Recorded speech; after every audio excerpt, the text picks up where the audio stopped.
Kau sikit, kau lagi. ada masalah dengan sihir. Wan pun tak pasti. So Wan cuma nak minta kepastian lah daripada ayah kan.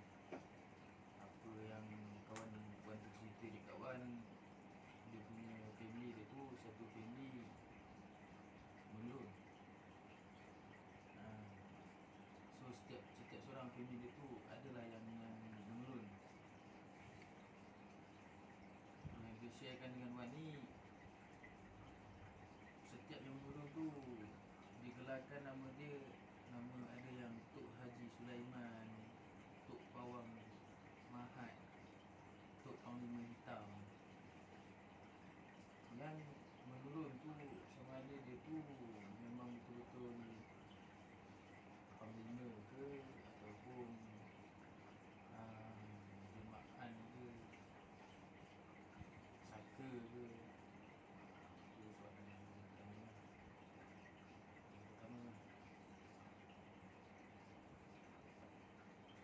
pertama. Soalan pertama. Soalan lain? Soalan lain. Dia ada mak, dia kata mak dia ni ada juga boleh buat orang. Tapi dengan cara mak dia ni pun menurun juga. Oh. Mak dia pun menurun. Mak dia ni menurun dengan nama Nenek Hijau dari Indonesia. Nenek Hijau Nenek hijau dari Indonesia. Lagi yang lain? Dia juga ada cerita pasal nenek dia, nenek saudara dia sendiri pun ada juga menurun. Yang datangnya bila kita tanya namanya tu Nenek Mayang Mengurai. Nenek Mayang Mengurai yang datang lah.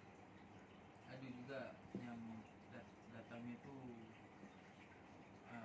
dari Thailand. Nama dia tu Mek Tri. Oh, yang Mek Tri itu dari Thailand. Mek Tri itu dari Thailand. Nenek Hijau tu dari Indonesia. Nenek hijau dari Indonesia. Kemudian kawan Wan sendiri tu pun dia kata dia dapat rasa sesuatu yang akan jadi, yang akan terjadi. Sama ada kematian, dia akan rasakan tu dulu. Dia akan rasa sedih sebelum benda tu jadi.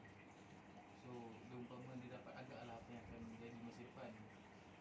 So itu sama ada itu memang kelebihan dia ataupun badi ke. Oh, maksudnya sebenarnya macam ni. Dia akan ada rasa macam sedih. Kalau ada sedih, perkara-perkara yang akan berlaku lah, dia dapat rasa lebih awal. Ya, betul. Kemudian lepas tu dia punya satu family dia memang macam itulah. Cuma dekat kawan Wan sendiri yang itu je lah yang dia dapat. Dia dapat rasa macam itu, dapat rasa sedih sebelum benda tu yang jadi. Mak semua dia punya adik-adik dia semua ada yang menurun. Setiap kali menurun tu ada nama-nama dia. Nak tahu yang menurun tu memang betul pahlawan ke, paling ke ataupun. jadinya sebenarnya adakah bila dia menurun, keluarga ni termasuk di antara keluarga yang semasa dia menurun dia boleh buat perubatan? Yang dia kongsikan dengan Wan, mak dia tu dapat buat perubatan tapi dalam keadaan mak dia juga yang menurun. Oh. Maksudnya bila dia menurun tu tadi, dia boleh buat perubatan ataupun bila dia nak buat perubatan, dia akan menurun. Betul.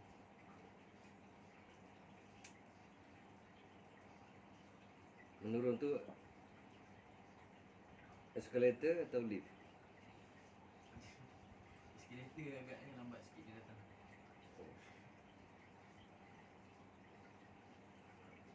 Okey lah. Bagi mic tu. Pinjam. Bismillahirrahmanirrahim. Assalamualaikum warahmatullahi wabarakatuh. Terima kasih pada Wan, pada adik Syirul Uh, jadi untuk malam ni, ayah akan jawab soalan yang Wan tanyakan tadi. Lebih kurang itu satu perkara yang muskil. Bagi Wan tu muskil lah. Betul. Muskil ni maksud dia buat kita dalam tanda tanya. Adakah yang datang tu benar-benar pahlawan, pendekar, nenek, nenek hijau, nenek teri, kan? Ataupun mayang mengurai. Sebab bila difikirkan, dia boleh buat perubatan. Betul. Jadi untuk pengetahuan, perubatan tu sebenarnya perubatan bukan perkara yang susah. Perubatan bukan perkara yang susah. Untuk jin, syaitan, iblis, untuk jelmaan-jelmaan hantu raya, perubatan bukan perkara yang susah.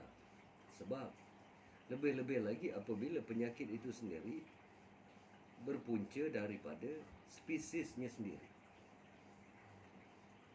Jika penyakit itu berpunca dari hantu raya, tentu hantu raya lebih kenal akan hantu raya. Jadi mudah dia untuk merawat penyakit yang berkait dengan hantu raya. Jika penyakit itu didatangkan oleh hantu raya dan yang datang tu pula dari spesies yang lebih tinggi darinya, yakni jin, tentu mudah bagi dia untuk menyembuhkan. Begitu juga kalau dari spesies yang rendah atau peringkat sederhana, roh jahat ataupun peringkat jin dan syaitan, maka tentu mudah bagi iblis untuk meleraikan penyakit itu. Kerana tujuan jin, syaitan dan iblis adalah hanya untuk melakukan tipu daya. Begitu mudah sebenarnya orang-orang kita, Islam khususnya, terpedaya dengan penipuan jin, syaitan dan iblis.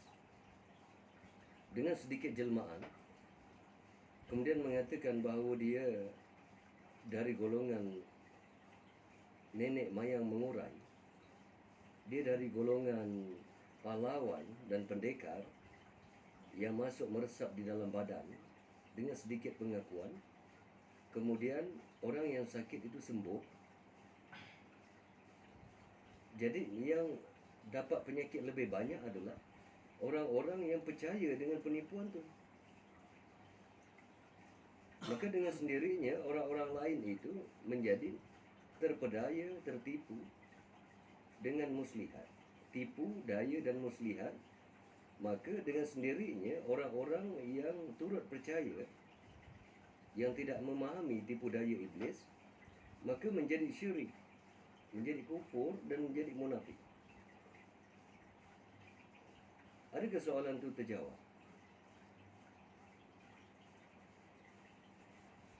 Sangat dilarang sebenarnya berubat dengan sesuatu yang di luar nalar, yakni orang yang menurun, orang yang kerasukan. Sangat dilarang. Sebab itu hanyalah tipu daya jin, syaitan dan iblis. Jika dia katakan dia adalah puteri mayang mengurai yang meresap masuk di dalam manusia, bagaimana untuk kita mengesahkan bahawa dia itu benar-benar puteri mayang mengurai? Macam mana kita nak sahkan? Adakah kita kenal puteri mayang mengurai? Tentu tak kenal. Dan kalau dia kata dia daripada haji, apa haji sekalipun, kita kenal ke?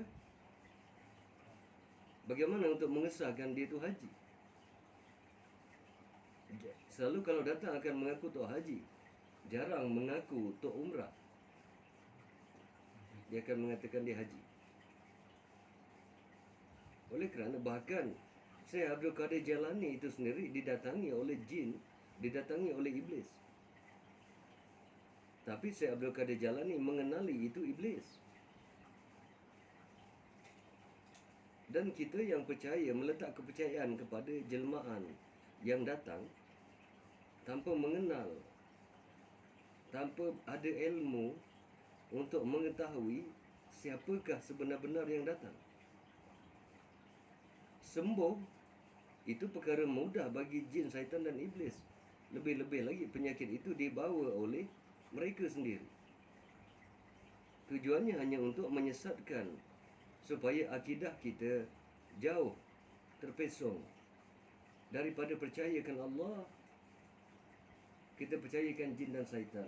Dan akhirnya jin yang meresap masuk di dalam tubuh manusia, syaitan yang meresap masuk di dalam tubuh manusia,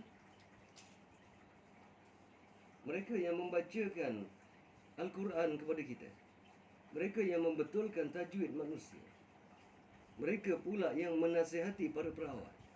Dan para perawat dengan bangga minta hadirin yang lain, kita dengar sama-sama nasihat jin Islam ni. Macam mana dengan akidah kita? Siapa yang lebih mulia? Jin Islam ataupun manusia? Tentu manusia lebih mulia. Dah kenapa kita dengar pula nasihat dari jin yang sekadar mengaku Islam? Sudahkah kita uji imannya? Sudahkah kita uji pengetahuannya? Sudahkah kita uji ilmunya? Kita dengar bahawa yang datang ini Puteri Mayang mengurai. Sudahkah kita uji betapa mengurainya dia? Tidak kita uji. Bagaimana nak kita uji? Kita pun tak ada ilmu untuk mengujinya. Kalau dia kata dia pahlawan dan pendekar, bagaimana nak kita uji pahlawannya? Sedangkan kita sepatah haram pun tak boleh bersilat. Satu ilmu pun tak ada. Kalau nak kata ru'yah, mereka hidup lebih lama daripada zaman Nabi Adam sehingga sekarang. Ru'yah mereka bukan baru dengar. Bahkan mereka pernah dengar Rasulullah membaca Al-Quran. Setakat kita baca Quran, sikit pun tak menjejaskan telinganya. Tidak mencairkan kegendang jin dan syaitan. Tidak menakutkan ahli sihir. Tidak. Kerana ahli sihir boleh baca ru'yah yang sama. Jadi hati-hati dengan penipuan. Yang penting di sini adalah ilmu. Ilmu, apabila berilmu dikatakan alim. Ini alimu, berilmu. Dengan ilmu maka datang tauhid. Ini tahu. Apabila kita sudah berilmu dan tahu, dari situ kesimpulannya menjadi iman. Tanpa ilmu bagaimana nak tahu? Jika tak tahu, bagaimana nak beriman? Bagaimana nak percaya? Asas iman adalah percaya. Tetapi apabila kita tidak ada ilmu, kita akan percaya pada jin dan syaitan. Kita akan percaya. Kesembuhan itu mudah. Tapi apalah makna sembuh jika penyakit yang lebih berat yang kita bakal dapat, yakni syirik.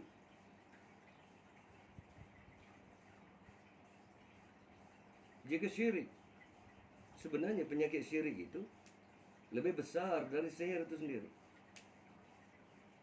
Bahkan Allah tidak ampun syirik itu.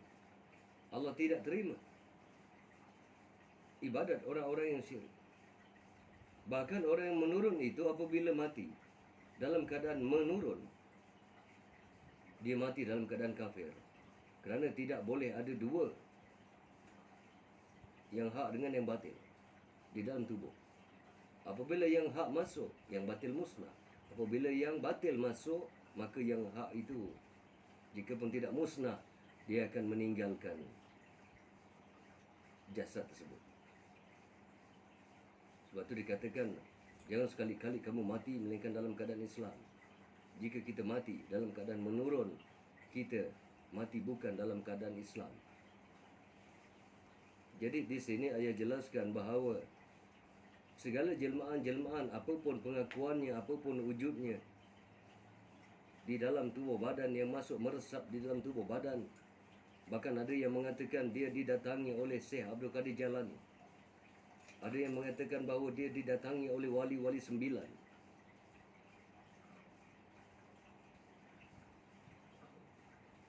Itu semua menjurus pada jalan-jalan kemunafikan, kekufuran, kesyirikan. Di dalam jalan kerohanian, HB, PWHB, tidak ada kerasukan. Tak akan ada dan tak pernah ada. Tidak ada.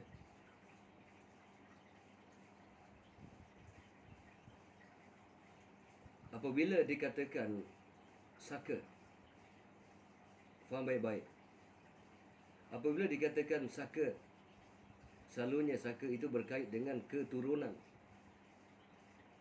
Sebab tu dikatakan kerasukan. Apabila dikatakan ras itu, kerasukan itu, ras itu bermaksud keturunan. Kita dari ras Radin, kita dari ras Wan, kita dari ras Khalifah. Maksud dia dari keturunan. Sebab tu apabila kerasukan, selalunya dia akan menjadi saka pada keturunan. Kerana ras itu sendiri sudah bermaksud keturunan. Ada soalan? Tak ada.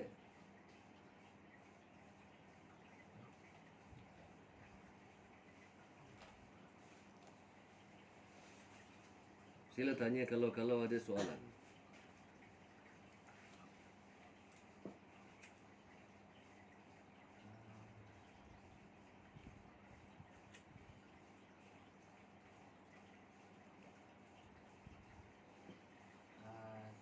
Bismillahirrahmanirrahim. Kuat sikit. Bismillahirrahmanirrahim.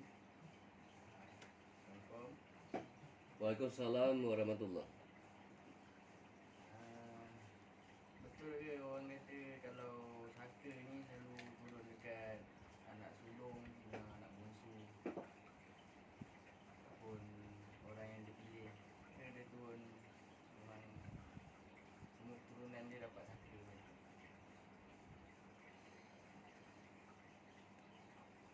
Semula soalan.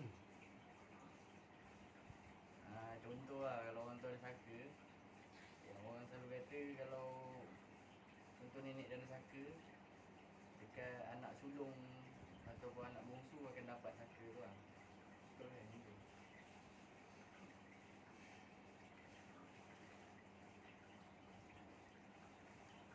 Kita balik pada soalan saka. Ya, selalu orang kata bahawa anak sulung atau anak bongsu akan dapat saka. Betul kan? Baiklah. Biar ayah jelaskan.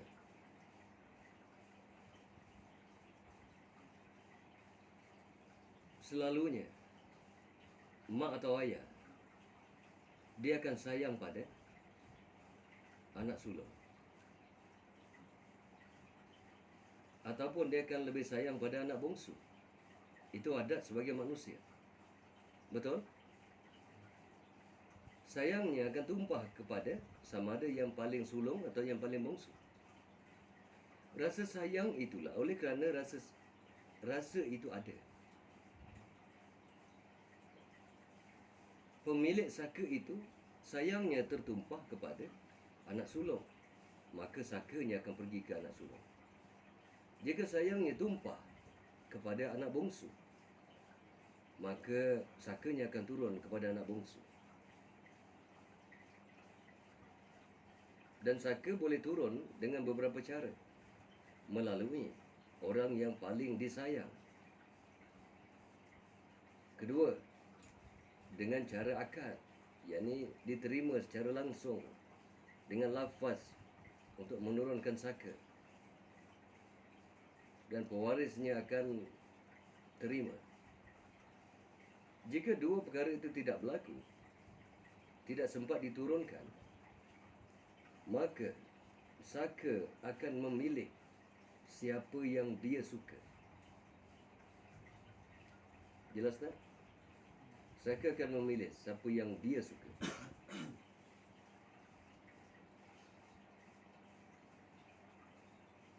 kadang-kadang ada soalan.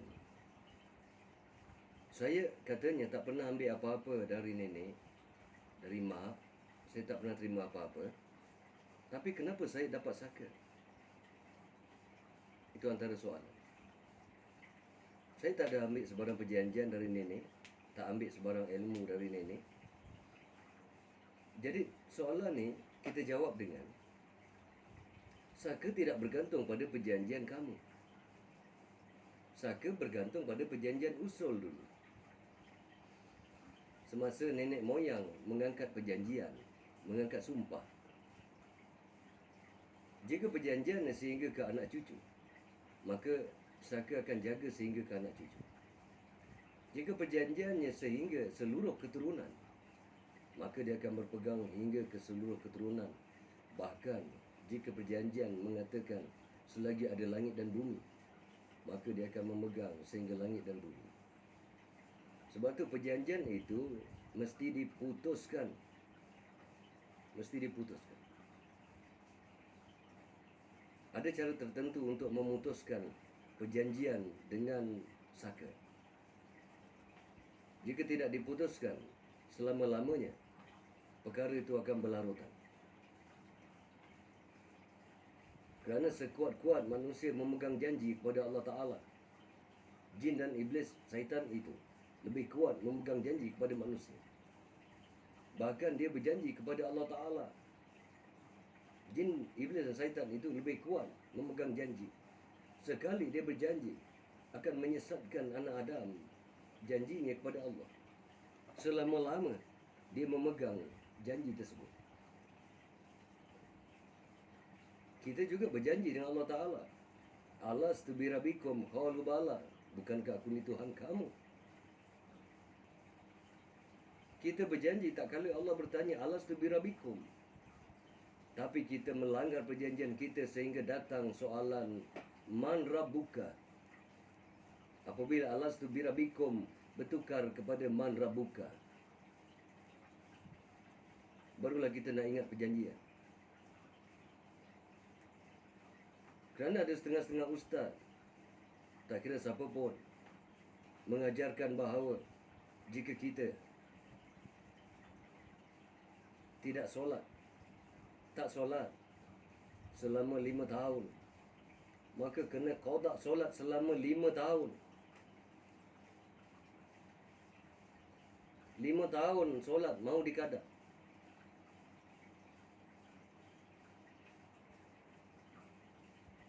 Sedangkan sebenarnya cerita qada solat itu tidaklah begitu. Tidak begitu.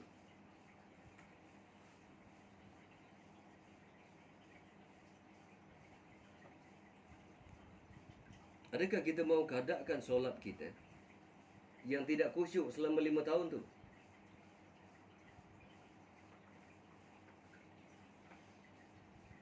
Tidak ada cara lain ke sebenarnya?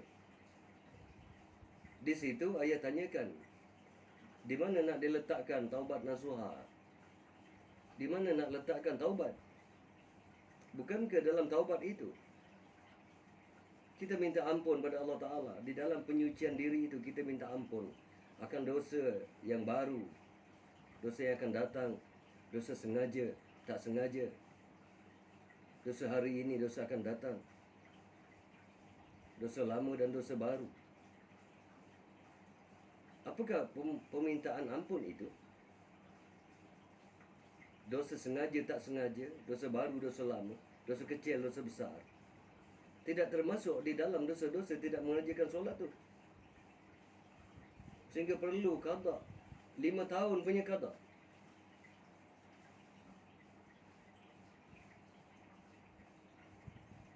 Bukan ayah salahkan, tidak. Boleh saja sebenarnya. Boleh saja kalau ada kemampuan. Tapi itu bukan cara yang sebenar.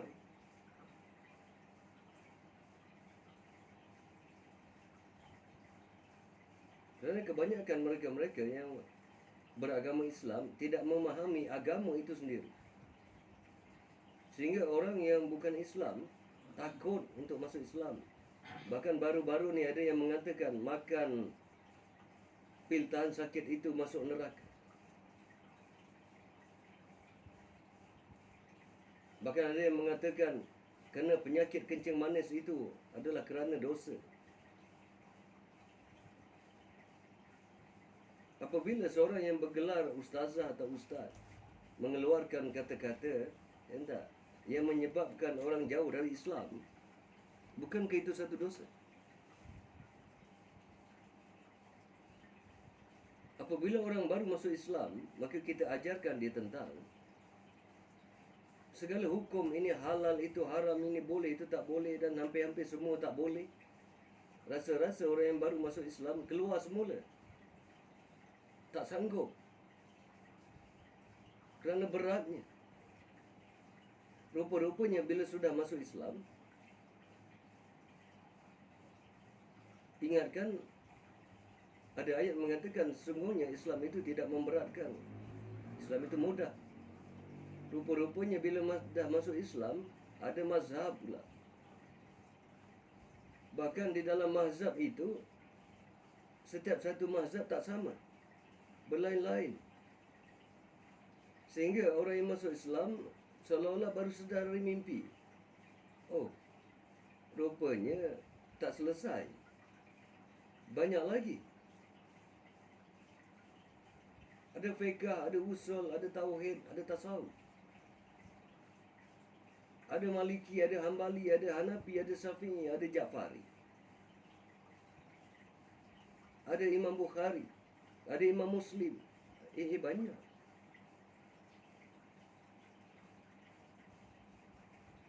Islam tu indah.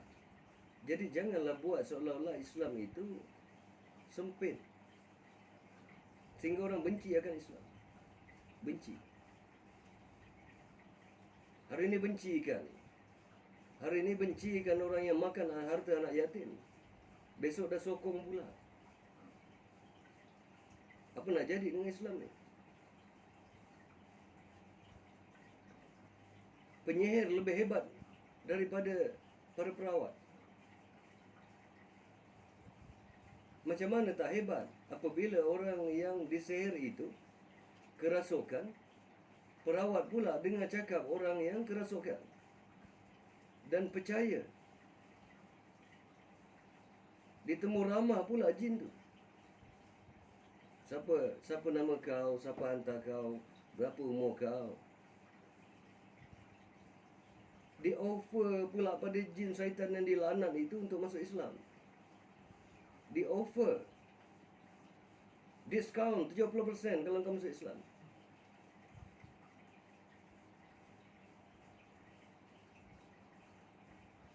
Kemudian dihantar pula jin tu ke Mekah. Semudah tu.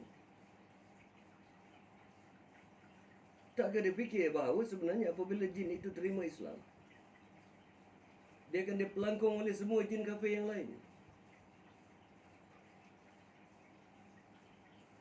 Adakah dia ingat raja jin dan syaitan itu, iblis itu akan biarkan? Semudah tu kan?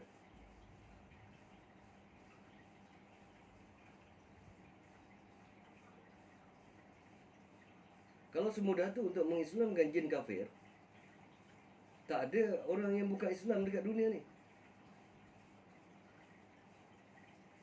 Tak ada. Semua dalam dunia ni Islam. Sebab tidak ada jin, tidak ada syaitan. Tak ada yang menghasut mereka untuk kafir, tak ada. Yang ada semua jin Islam, jin mu'alaf.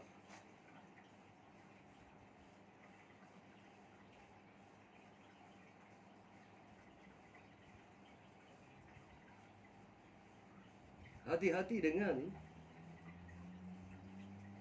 para perawat yang bodoh dan penipu.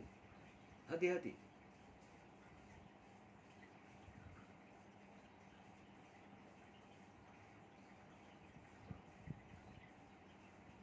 Sekarang ni timbul pula ada macam-macam minyak pula. Minyak lintah, minyak buluh perindu, minyak kijang.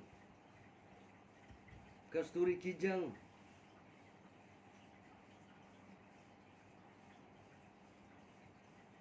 Rasa makhluk halus yang masuk di dalam tubuh manusia dicalitkan dengan minyak lintah, jadi hantu tinggi rasa. Jadi besar.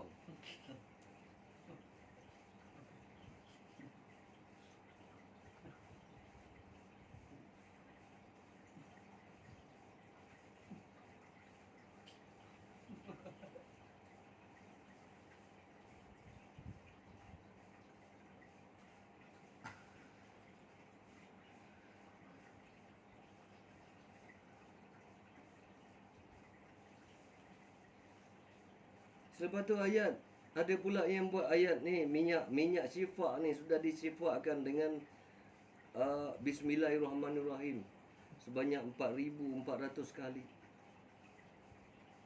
Punya pemalasnya orang yang sakit ni, Bismillah pun minta orang bacakan kat minyak. Punya pemalas ni. Sebab itulah tak sembuh.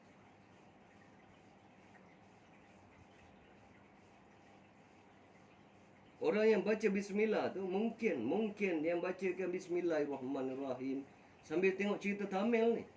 Bismillahirrahmanirrahim. Bismillahirrahmanirrahim. Pakai kira-kira digital ni. Boleh berhenti sambil isap rokok ni. Sambil makan apa semua. Macam tu ke?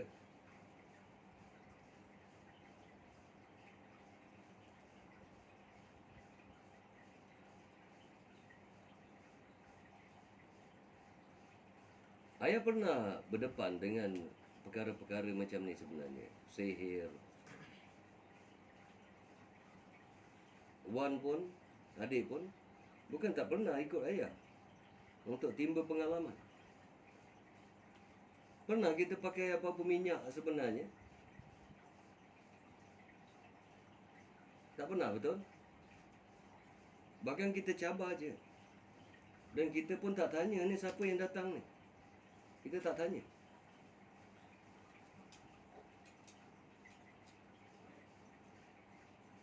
Belum ada lagi jin dan syaitan yang datang tu tadi.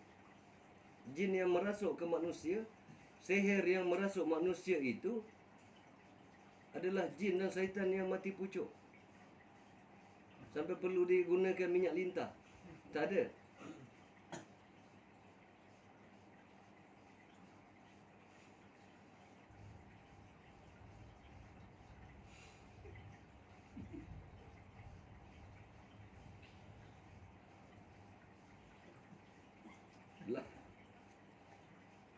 Lain yang sakit, lain yang diubat.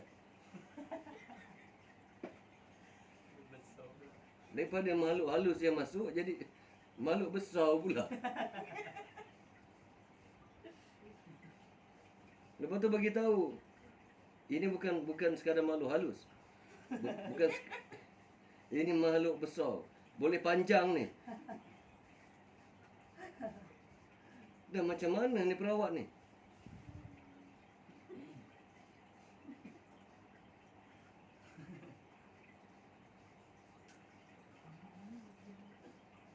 Sangat berbeza dengan cara kita merawat atau ayah rawat. Ayah tahu kalau ayah merawat, ayah paling familiar dengan ayat. Ayat apa yang selalu ayah baca? Kun huha. Ina ikra'akakum akum indallah. Panjang, pendek. Bengkok tenggelam. Dah kenapa engkau bacakan tu? Engkau sapukan minyak tu pula. Dah jadi panjang, pendek, bengkok, tenggelam. Apa yang kau buat ni?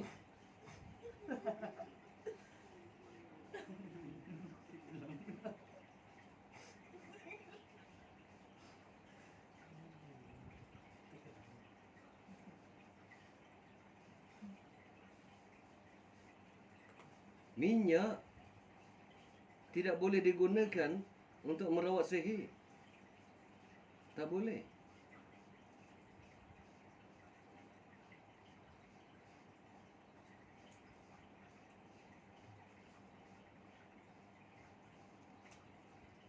Tak lama nanti keluarlah. Minyak lintah kebau, minyak lintah bulan.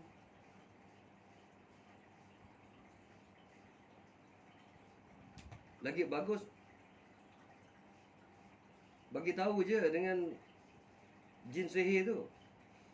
Jangan kau masuk dekat badan pesakit ni. Sebab kita ada minyak, buat minyak daripada siput babi. Kalau aku sapu minyak dari siput babi ni, haram kau masuk kat tubuh ni.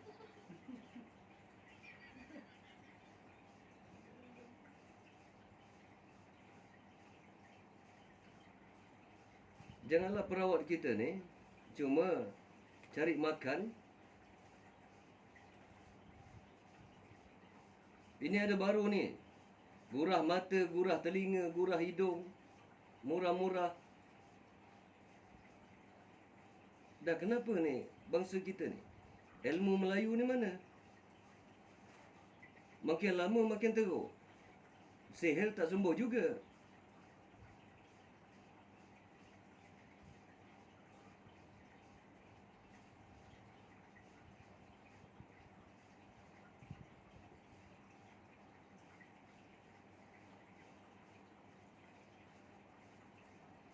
Orang kerasukan tak sembuh juga.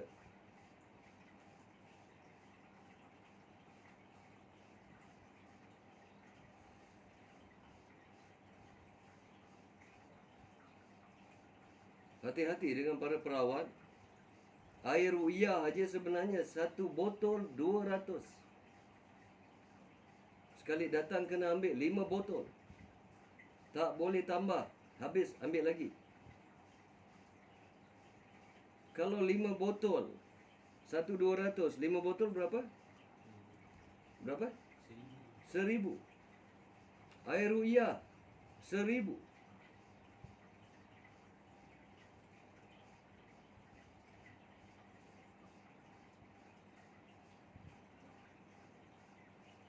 Sebab itulah banyak sebenarnya pusat-pusat rawatan komersial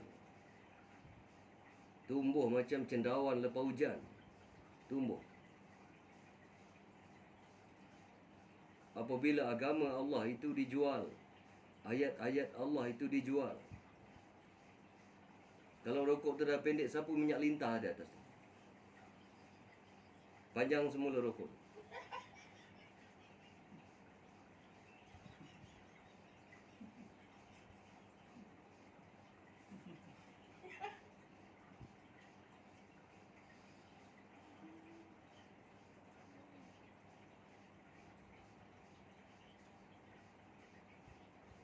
Kalau kita tengok dalam media sosial, bukan lelaki sebenarnya, perempuan pun bercakap pasal minyak lintah. Apa dah tak ada rasa malu?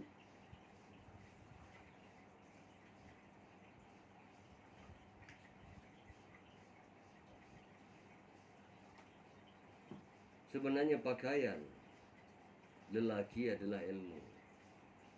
Pakaian perempuan adalah malu.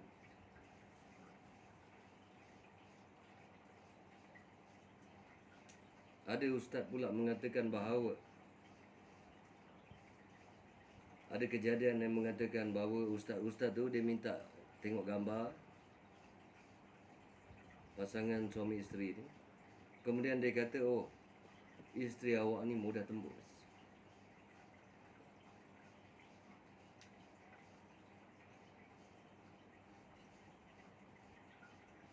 Kalau pampers murah memang tembus.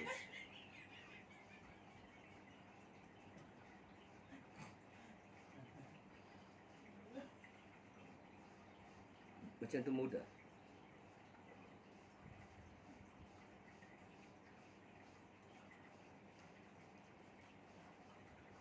Suamilah yang bertanggungjawab untuk melindungi keluarga.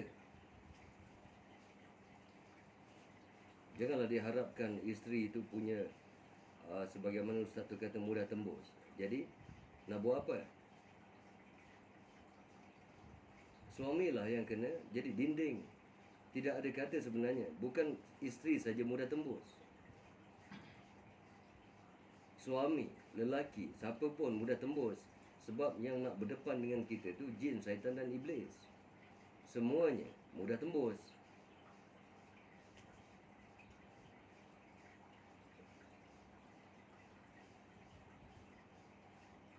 Satu lagi, perubatan jarak jauh. Pernah dengar perubatan jarak jauh? Perubatan jarak jauh itu boleh berlaku. Tapi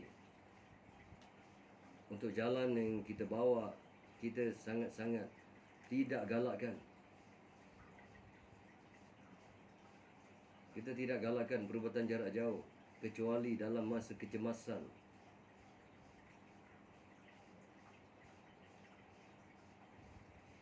Seumpama kita mendoakan seseorang,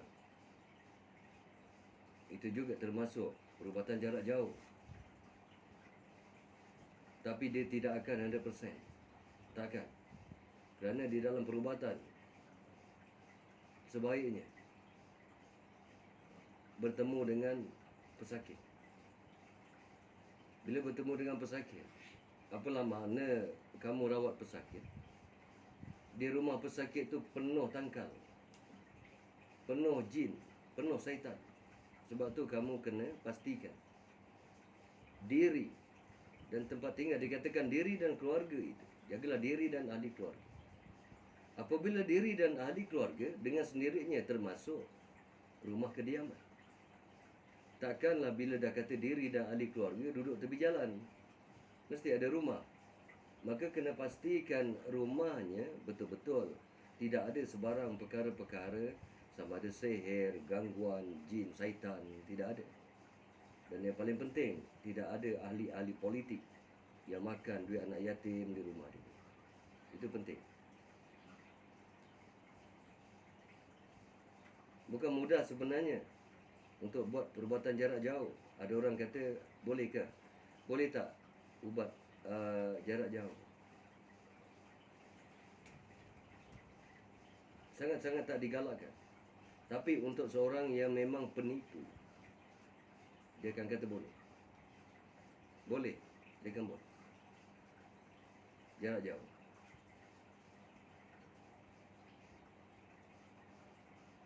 Sangat jarang perawat yang sebenarnya, walaupun jarak jauh, dia bersungguh-sungguh buat. Sangat jarang. Kalau kita, memang kita akan buat. Tapi bukan mudah untuk kita terima perubatan jarak jauh. Bukan.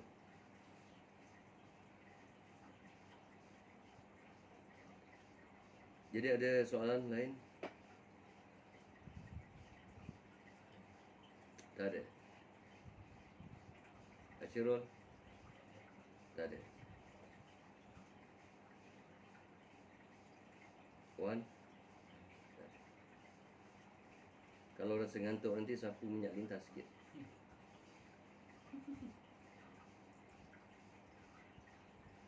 Jangan gunakan perkara-perkara tu. Ya, minyak lintah, minyak cenderai, minyak, jangan. Benda tu tak ada di sini.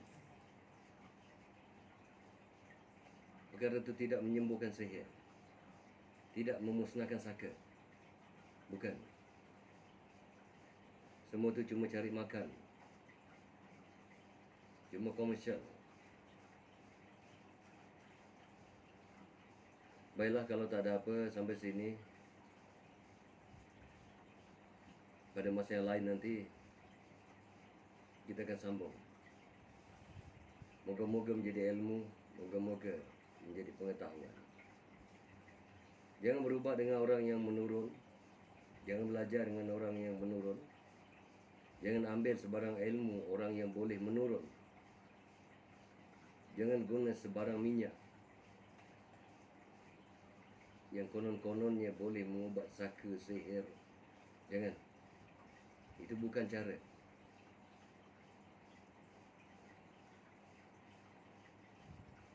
Bahkan ni orang kata ni minyak untuk naik seri. Dia sendiri kita tengok kusam aja, tak berseri pun. Bahkan ada yang kata ini pelaris. kedainya pun tak laku. Yang dia sebut pelaris pun kita tak beli. Apa yang laris? Jadi tak perlu. Banyak lagi sebenarnya. Fahami ilmu, belajar tasawuf sehingga ke akar umbinya. Kenal diri, kenal Tuhan, kenal Nabi, kenal aulia, kenal para wali. Okey, baiklah, saya sudahi dengan wabillahi taufiq wal hidayah. Assalamualaikum warahmatullahi wabarakatuh. Amin ya rabbal alamin.